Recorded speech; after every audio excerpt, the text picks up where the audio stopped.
What did we learn from the Azerbaijan Grand Prix? That's what we'll take a look at in this video with data analysis of the race, looking at what happened to McLaren, whether Red Bull's pace is here to stay, but also the data behind Piastri's crash and Norris's safety car restart. So first of all, let's take a look at the race pace. These are the drivers' average lap times over the whole race. And if we first just look at Verstappen and Russell, what I was interested in is that the gap between them was only 0.2 on average, which is less than it may seem, given how dominant of a performance it was from Max. And to contextualize this a little bit more, if we look at the laps in traffic, we see that although Russell is on the lower end of this scale, sitting in traffic for 16 laps, that is still 16 more than Verstappen. And potentially without that traffic, the difference between Russell and Verstappen would have been smaller, maybe a tenth, maybe less. So that shows that although Red Bull seemed incredibly dominant with that Verstappen drive, it perhaps didn't have quite the margin that it seemed. Looking slightly further back, we had Norris, of course, about half a second off in average race pace. Clearly, traffic also hurt his race, and the same goes for the Ferraris. Both Leclerc and Hamilton 0.6 of a second slower than Verstappen on average every single lap. Leclerc went medium to hard, Hamilton hard to medium, although Leclerc was actually in traffic for 10 more laps than Hamilton, so I would argue that perhaps Leclerc's pace was a bit better than this chart makes it seem. We then had Hadjar, Lawson and Tsunoda in this very midfield group, about 0.6 to 0.7 behind Max's overall pace, and this really showed that, at least in Tsunoda's hands, that Red Bull doesn't have as much of a pace advantage on the racing balls, or at least as much as is required for a clean overtake. Also, just to move back to Sainz here in third, he was actually just under 0.4 slower than Verstappen per lap, which is a very strong showing. And actually, if you saw my video on the practice analysis, they were one of the few teams, Williams, who did the long runs, and they did look pretty competitive. So it's good to see that that transpired, at least when they had free air, because Albon, granted, did struggle a bit. Final thing on this chart was actually just to look at Alpine, because it was slightly shocking how off the pace they were. You see Colapinto 1.8 seconds and Gasly over 2 seconds off the pace.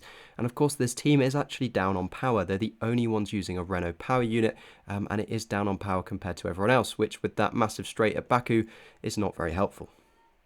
And also just to look at the 20 fastest laps of the whole race, of course the Verstappen domination is pretty evident, but we do see Russell here, even on relatively old tyres, able to put in some competitive laps. But also interestingly, both Sainz and Albon for Williams do have times on this top 20 leaderboard, which shows that it wasn't a complete fluke. Yes, of course their qualifying position massively helped that podium, but on raw pace they were there.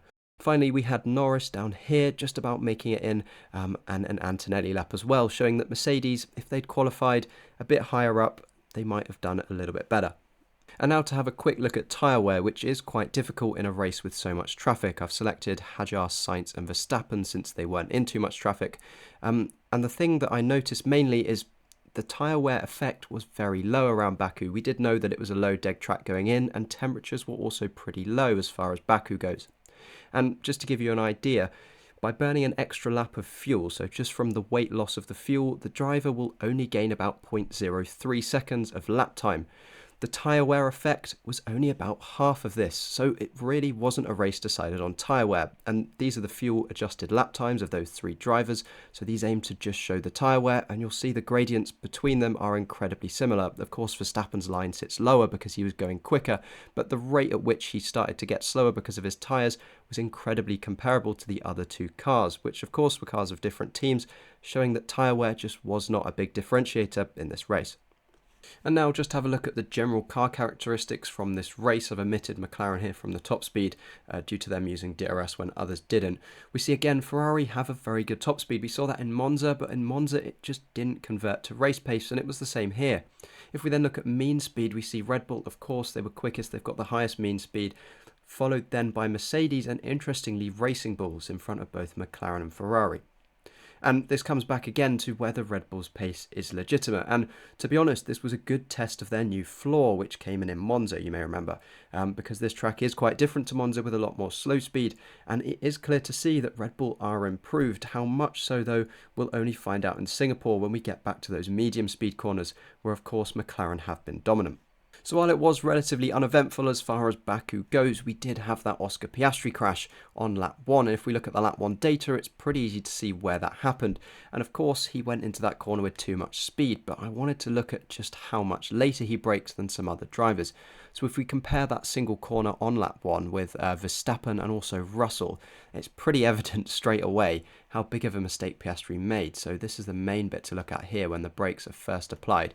We see Russell here goes first, Verstappen brakes slightly later than Russell, and then all the way over here we've got Piastri braking. And if you're interested in how much difference this is, Verstappen brakes at about 1870 metres around the track from the start line, Piastri at 1932. So that's about 60 metres too late. So we're looking at quite a lot of car lengths there that Piastri has broken too late. And the other thing I then wanted to look at came on lap 4 with that safety car restart. We saw Norris had a pretty bad start, and here if we look at the throttle application, so if we actually change this chart to against time rather than against distance, we'll be able to see just the difference in when they got to full throttle. And here it's pretty clear. We see Leclerc gets on the power much earlier than Norris. Norris was caught sleeping, and that ultimately caused the overtake. The difference is about 0.6 of a second, and given the human reaction time is about 0.2, this was pretty poor from Norris. Something else interesting I noticed is actually looking at Hamilton's restart. We see his interesting technique with braking. So if we look here just at the restart, we see that there are points where Hamilton, like just over here, he's on the brakes, but he's also on the throttle pedal. Whereas Norris, he's on the throttle pedal to about the same amount, but he is off the brakes. And we see this again and again from Hamilton. We see here again, Hamilton has the brakes applied here. Norris does not. Yet Hamilton is here on the power, whereas Norris isn't, and he does this to warm up his tyres. Hamilton doesn't like to weave left and right on the restart so he can react quickest. So I thought it's interesting that we can see this on the data. He warms the tyres by hitting the brakes with the power applied slightly to move some of that energy from the brakes, that heat, into the tyre. So finally, here's your pit stop data. We saw Racing Bulls actually being the quickest in the pits. Their in-pit time was on average about 5% quicker than everyone else, and here's the actual time that everyone else lost compared to them in the pits. Ferrari nearly a second, McLaren also about similar, Mercedes were also pretty decent, only 0.3.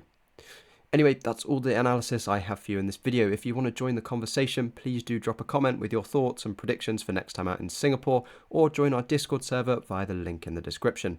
But that's everything, so thank you for watching, and I'll see you in the next one.